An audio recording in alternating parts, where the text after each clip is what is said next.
সবাইকে স্বাগত ICT online স্কুলের পক্ষ থেকে। Professional web design course HTML5 part 26।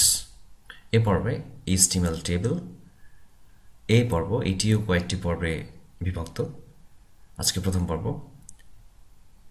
শুধু টেবিল না, টেবিল ইউজ লাইক শেলফ। এটিকে আমরা একটি শেলফের মতো ব্যবহার করতে পারবো। HTML-এ সাধারণত HTML-এ আমরা অন্যান্য কোডগুলো খুব সহজেই বুঝে যাই, কিন্তু টেবিল ব্যবহার করার ক্ষেত্রে নতুন ব্যবহারকারীরা সাধারণত একটু গুলিয়ে ফেলেন। সে কথা মাথায় রেখে টেবিলের এই পর্বে আমরা খুবই সহজ করে বোঝানোর চেষ্টা করেছি। আশা করি আপনারা পুরো ভিডিওটি যদি মনোযোগ দিয়ে দেখেন তাহলে অবশ্যই টেবিলের উপরে আপনাদের আত্মবিশ্বাস জন্ম নেবে বলে বিশ্বাস করি।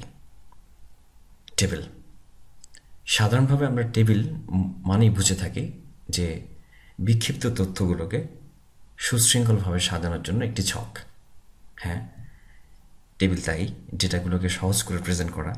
কিন্তু HTML-এ টেবিলের আরও সুন্দর একটি ব্যবহার রয়েছে, যেটি আমরা এ পর্বে বিস্তারিত দেখব। তো টেবিল শুধুমাত্র টেবিল না, টেবিলকে আমরা একটি শেলফের মতো ইউজ করতে পারি। যদি আমরা একটি টেবিলকে বিভিন্ন ফ্রেমে বিভক্ত করতে পারি তাহলে আমরা আমাদের কাঙ্ক্ষিত জিনিসগুলো আমাদের কাঙ্ক্ষিত জায়গায় সেট করতে পারবো। এখানে আমরা লক্ষ্য করি যে এখানে একটি ওয়েব পেজ, যেটির প্রথমের দিকে একটি header, left side bar, right side bar, মাঝখানে বডি এবং নিচে ফুটার। তো আমরা যদি এই কাজটি, অনেকেই আমরা বলবো যে এটি CSS দিয়ে খুব সহজেই করা যায়। নিঃসন্দেহে CSS দিয়ে খুব সহজেই করা যায়, তবে CSS একা কখনো কাজ করে না। CSS HTML ট্যাগের উপরে কাজ করে। এ কারণে আমাদের HTML ট্যাগ সম্পর্কে যদি খুব স্বচ্ছ ধারণা না থাকে তাহলে আমরা CSS-কে প্রয়োগ করব কোথায়? এ কারণে CSS শেখার আগে অবশ্যই HTML ট্যাগগুলো কখন, কোথায়, কীভাবে ব্যবহৃত হয় সেগুলো সম্পর্কে পরিষ্কার ধারণা থাকা উচিত। এ কারণেই HTML-এ টেবিল সম্পর্কে আমরা বিস্তারিতভাবে জানার চেষ্টা করব। এ পর্বে আমরা জানব টেবিল কেন প্রয়োজন, কলাম, রো এবং সেল কি, এবং টেবিল সংশ্লিষ্ট কিছু ট্যাগ এবং এর প্রয়োগ। টেবিল বোঝার আগে আমাদের বুঝতে হবে টেবিলের মধ্যে কি কি থাকে।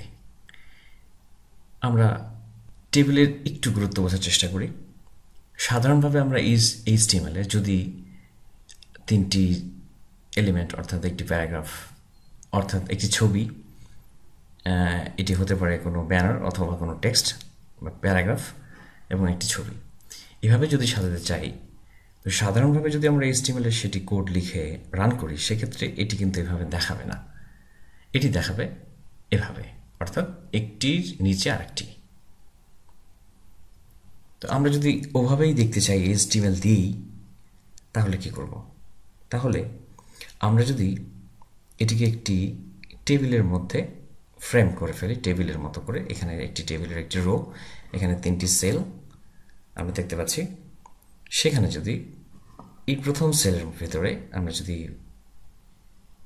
ইমেজটিকে নিয়ে আসি এবং দ্বিতীয় সেলের ভেতরে যদি ব্যানারটি অথবা কোনো প্যারাগ্রাফকে নিয়ে আসি অথবা হেডিংকে নিয়ে আসি, এবং থার্ড সেলের মধ্যে আমরা যদি ছবিটিকে নিয়ে আসি, তাহলে আমরা আমাদের কাঙ্ক্ষিত একটা অ্যারেঞ্জমেন্ট পেয়ে গেলাম, যেভাবে আমরা সাজাতে চেয়েছিলাম। এরপর আমরা যদি বর্ডারটিকে মুছে ফেলি তাহলে বোঝার কোনো উপায়ই থাকবে না যে আসলে আমরা এই ডিজাইনটা বা এই ডেকোরেশনটা টেবিলের মাধ্যমে করেছি। এবার আমরা আরেকটু বিস্তারিত দেখব যে এটি একটি ওয়েব পেজ। এই ওয়েব পেজটি যদিও HTML দিয়ে করা হয়নি, শুধুমাত্র বোঝার জন্য, অর্থাৎ আপনি যে প্রোগ্রাম দিয়েই করেন, CSS দিয়েই করেন, যেভাবেই করেন, আসলে স্ট্রাকচারটা বুঝতে হবে। আমি কোথায় কীভাবে সেট করবো, আপনাকে একটা স্কেচ করতে হবে, আপনাকে একটা লেআউট ডিজাইন করতে হবে। তো লেআউট ডিজাইন করার জন্য টেবিল অবশ্যই দরকার হবে, টেবিলের ফ্রেম। আমরা কাগজ কলমে যদি খসড়া করি সেক্ষেত্রেও আমাদের একটা স্ট্রাকচার দরকার।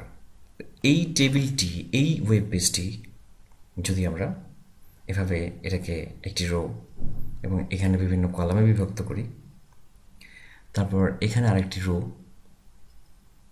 রো, আবার এটাকে কলাম বা বিভিন্ন সেলে বিভক্ত করি, নিচের দিকে যদি আবারও এটিকে একটি রো, আর একটি রো, আরও একটি রো, এবার একটি কলাম, কলাম, কলাম, তাহলেই আমরা একটি স্ট্রাকচার পেয়ে গেলাম। অর্থাৎ যদি ওয়েব পেজটি না থাকে তাহলে যদি ডিজাইন আমরা এভাবে করে ফেলি এবং এভাবে ডিজাইন করে এর মধ্যে যদি জিনিসগুলোকে প্রতিস্থাপন করি, তাহলে খুব সহজেই আমাদের কাঙ্ক্ষিত জিনিসগুলোকে, আমাদের এলিমেন্টগুলোকে আমরা আমাদের কাঙ্ক্ষিত জায়গাতে সেট করতে পারবো। এরপর আমরা বসিয়ে দিলাম, জাস্ট আমাদের পেজটি হয়ে গেল। টেবিল বোঝার আগে আমাদের যে জিনিসটি বোঝা দরকার, এখানে আমরা ছবিটির দিকে লক্ষ্য করলে দেখতে পাচ্ছি, যে জিনিস আমরা দেখতে পাচ্ছি সেটি হচ্ছে কলাম এবং রো। তাহলে আমরা ইমেজ নিয়ে যে পর্বটি আমরা করেছি সেখানে আপনারা দেখেছেন V space, H space, vertical এবং হরিজন্টাল, সেখানে বিস্তারিতভাবে উদাহরণের সাহায্যে বোঝানো হয়েছে। এগুলো হচ্ছে কলাম এবং এটিকে আমরা যদি রো হিসেবে ধরে থাকি, এই অবজেক্টটি ভার্টিক্যালি, একটি হচ্ছে হরিজন্টালি, এটি হচ্ছে হরিজন্টালি। এখানে আমরা, এটি হচ্ছে কলাম, উলম্ব। তো কলাম এবং রো আমরা নতুনরা অনেকে গুলিয়ে ফেলি। আমি সহজ করার জন্য বলে থাকি যে আমরা পেপারে সবসময় দেখে থাকি কলাম, কলাম, অমুক কলামে দ্রষ্টব্য। তো কলামগুলো সবসময় লম্বা লম্বাভাবে থাকে, সে কারণে কলামটা বোঝা খুব সহজ। যেগুলো উলম্ব আর যেগুলো আনুভূমিক সেগুলো হচ্ছে রো। তাহলে কলাম, উলম্ব এবং রো আনুভূমিক। এবার আমরা দেখি এই ছবিতে কলামও দেখা যাচ্ছে, রো দেখা যাচ্ছে। তো রোগুলোকে আমরা যদি কলামের মাঝামাঝি নিয়ে আসি, এভাবে একটু নিচে, তো এখানে অনেকগুলো সেল তৈরি হয়ে গেল। অর্থাৎ এই লাল চিহ্নিত ঘরগুলো এক একটা করে সেল। এবং টেবিল বুঝতে গেলে আমাদের সেলও বোঝা জরুরি। এগুলো হচ্ছে সেল, এগুলো কলাম, এগুলো রো। এগুলো যখন সমন্বিতভাবে তৈরি হলো তখন কলামগুলোকে আমরা সেলে রূপান্তরিত করে ফেললাম। এবার আরও কিছু উদাহরণ দেখি। এগুলো হচ্ছে রো, রো, রো। এগুলো হচ্ছে কলাম, কলাম। এই কলাম এবং রো যখন সম্মিলিত হবে, একত্রিত হবে, তখন কি দাঁড়ায়?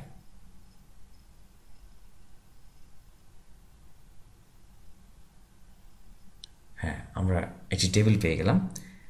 এখানে আবার এগুলো হচ্ছে একটি করে রো। অর্থাৎ কলামটা তখন, এগুলো কলাম, এগুলো কলাম, এগুলো কলাম এখন আর নেই। এগুলোকে আমরা টেবিলের ক্ষেত্রে এগুলোকে সেল বলবো। অর্থাৎ এখানে আমরা শুধু রো এবং সেল, অর্থাৎ একটি রোর ভেতরে কতগুলো সেল থাকবে এটি খেয়াল করতে পারলেই আমাদের টেবিলটা খুবই সহজ হয়ে যাবে বোঝা। এইচটিএমএল টেবিল তৈরিতে যে সমস্ত ট্যাগ ব্যবহার করা হয়, অনেক ট্যাগই ব্যবহৃত হয়। আজকে আমরা দুটি ট্যাগ নিয়ে মূলত আলোচনা করব। একটি হচ্ছে টিআর, যেটি হচ্ছে টেবিল রো, আর একটি হচ্ছে টিডি, অর্থাৎ টেবিলের প্রত্যেকটি সেল তৈরিতে ব্যবহৃত হয়, যেটিকে আমরা মিন করি টেবিলের ডেটা। আর টেবিল ট্যাগটি টেবিল তৈরি করতে গেলে লিখতেই হবে, আর এর ভেতরে আমরা টিআর, টিডি বা আরও ট্যাগ ব্যবহার করব। আজকে আমরা শুধু টিআর এবং টিডি ট্যাগটির ব্যবহার দেখব। এখানে আমরা লক্ষ্য করি টেবিল তৈরি করতে গেলে যে ট্যাগটি আমাদের লিখতেই হবে সেটি হচ্ছে টেবিল। আর প্রথমত আমরা রো থেকে শুরু করব। একটি রো, প্রথম রো, এটি আমাদের প্রথম রো। প্রথম রো তৈরিতে আমাদের টিআর শুরু হবে, টিআর শেষ হবে। আর মাঝখানে যতগুলো সেল থাকবে প্রত্যেকটি সেলের জন্য আমরা আজকে টিডি ব্যবহার করব, তারপরে টিএইচ এর ব্যবহার দেখব পরবর্তীতে। তো আমরা ধরে নিচ্ছি টিডি, প্রত্যেকটা সেল হচ্ছে টিডি। তো যতগুলো সেল থাকবে ততগুলো সেলের জন্য টিআর এর ভেতরে তত সেট টিডি থাকবে, তত সেট। এখানে 3 সেট, তার মানে হচ্ছে একটি রোতে 3টি সেল থাকবে। অনুরূপভাবে দ্বিতীয় রোতেও শুরু করার পর দ্বিতীয় রোটি শেষ করে, প্রথম রোটি শেষ করে দ্বিতীয় রোটি শুরু করে এর ভেতরেও 3টি সেল আমরা ব্যবহার করব। আমরা ডান পাশে একটি টেবিল দেখতে পাচ্ছি, এইচটিএমএল টেবিল। এটি তৈরি করব, এর জন্য আমরা কোড লেখা শুরু করি। এটিকে সেভ করি।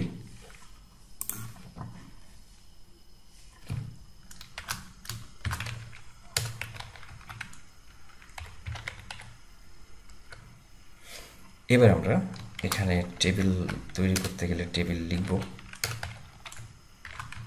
টেবিল শুরু, টেবিল শেষ।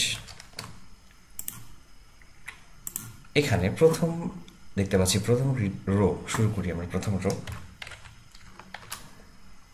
প্রথমত আমি এই লাইনেই শেষ করে দেখাচ্ছি, আমরা সাজিয়েও নিতে পারি পরে। একটি রো আমরা নিলাম।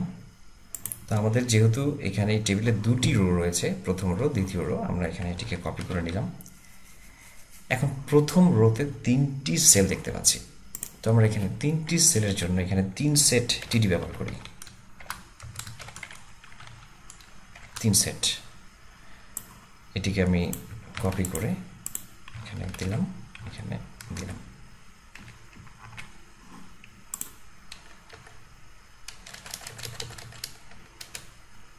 এবার এখানে আমরা যা লিখতে চাই লিখব, আইডি, এই সেলের ভেতরে লিখি নেম, নেম, এখানে লিখি ফোন।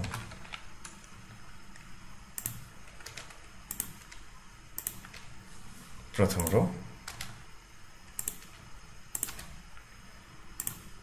একইভাবে আমরা এখানে দ্বিতীয় রোতেও 3 সেট টিডি ব্যবহার করব।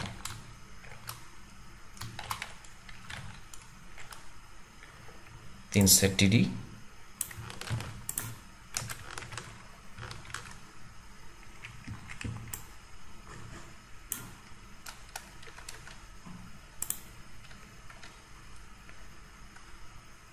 এখানে আমরা লিখব এখন 01, এখানে লিখব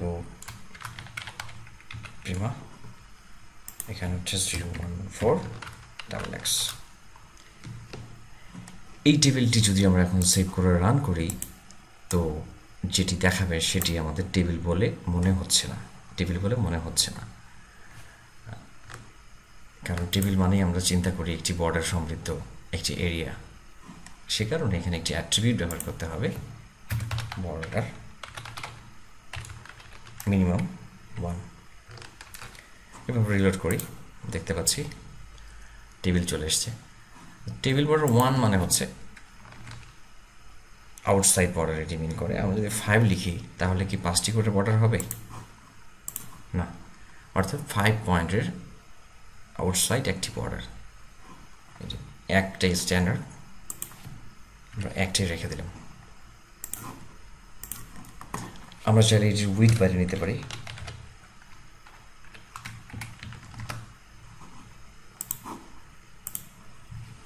এভাবে। এবার আমরা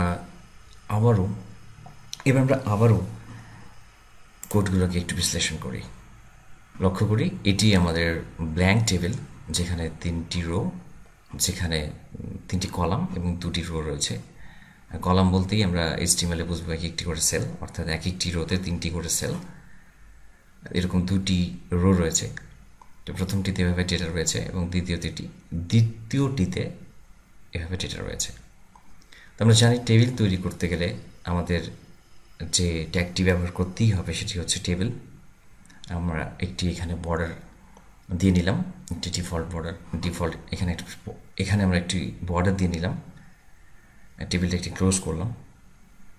প্রথম রো ব্যবহার করতে গেলে, অর্থাৎ টেবিলটি আমাদের যেহেতু এরকম, আমরা প্রথমেই রো দিয়ে শুরু করব, অর্থাৎ টিআর দিয়ে শুরু করব এবং টিআরটি শেষ করব, এখানে টিআরটি শেষ করব। এরপর আইডি লেখাটার জন্য আমরা অ্যাকসেট টিডি ব্যবহার করব। নেম ব্যবহার করার জন্য, নেমটি প্রদর্শনের জন্য অ্যাকসেট টিডি ব্যবহার করব এবং ফোন ব্যবহার করার জন্য অ্যাকসেট টিডি ব্যবহার করব। টিআর শেষ করে আমরা সেকেন্ড টিআর শুরু করব। একইভাবে 01টিকে আমরা অ্যাকসেট টিডির ভেতরে রাখবো, প্রিমাটিকে অ্যাকসেট টিডির ভেতরে রাখবো এবং ফোন নাম্বারটিকে অ্যাকসেট টিডির ভেতরে রাখবো। এরপর টিআর ক্লোজ করব।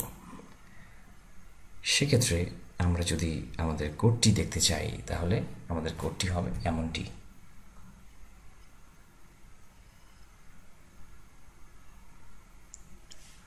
অর্থাৎ আমাদের এই টেবিলটির জন্য কোডিং স্ট্রাকচারটা হচ্ছে এরকম, আর আমরা জাস্ট এই স্ট্রাকচারের মধ্যে টেবিলের ডেটাগুলোকে, যেগুলো ভিজিবল ডেটা, সেগুলোকে আমরা এর মাঝখানে বসিয়ে দেব।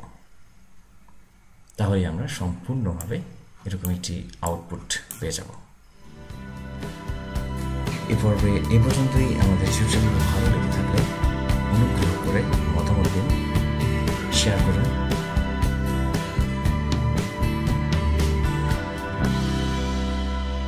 এবং সাবস্ক্রাইব করুন। ধন্যবাদ।